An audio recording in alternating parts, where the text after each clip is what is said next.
इसलिए पहले आप इंसान बनो, चरित्रवान बनो, महात्माओं के समीप आओ। वे जो दया का प्रसाद दें उसे खुशी खुशी लेकर के अपने निज घर को जाओ, जहां न फिर जन्मना है और ना ही फिर मरना है। इसीलिए हमारे गुरु महाराज परम संत बाबा जय गुरुदेव जी महाराज ने आवाम जनमानस के बीच में ये आवाज लगाई है, क्या इंसानों, तुम अपने मानव धर्म के रास्ते पर वापस आ जाओ और इस मानव मंदिर में बैठ करके भगवान का सच्चा भजन करो, जिससे तुम्हारी ये जीवात्मा नरकों में जाने से बच जाए। अरे हम माने ना माने, लेकिन संत महात्मा त्रिकालदर्शी होते हैं, वे सब कुछ जानते हैं।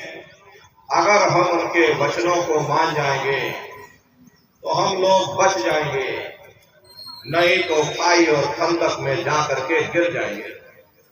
इसीलिए अभी वक्त है उस मालिक से सच्ची प्रार्थना करने का, भगवान के सामने अपने गुनाहों की माफी मांगने का, धर्म मजहब के नाम पर लड़ने झगड़ने का नहीं, जात बिरादरी के नाम पर लड़ने झगड़ने का नहीं।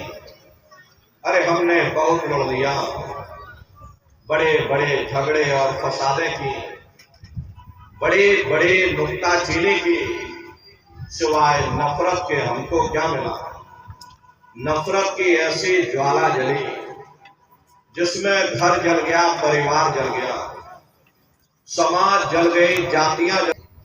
हर कोई ऐसी छाव चाहता है जहां उसे ठंडक मिले, शांति और सुकून मिले, और ये सब वहीं मिल सकते हैं जहां शांति के संदेश होते हैं, सुकून के संदेश होते हैं, मानव धर्म और मानव कर्म के संदेश होते हैं। और ये संदेश केवल संत महात्मा फकीर देते हैं, जो समदर्शी होते हैं, जो समस्त जीवों के अंदर उस प्रभु के अंश को देखते हैं। ऐसे समदर्शी उन महात्माओं की खोज करो। ये मत देखना कि महात्मा किस जाति के हैं, महात्मा जी किस बिरादरी के हैं। अरे जातियां कर्म के अनुसार बनाई गई, जन्म के अनुसार नहीं। मनुष्य की एक ही जाति है, वो है मानव जाति, और इसी मानव जामे में बैठ करके हमें उस मालिक की भक्ति करनी है। प्रेमी भाई बहनों, सुपच जाति के भंगी थे।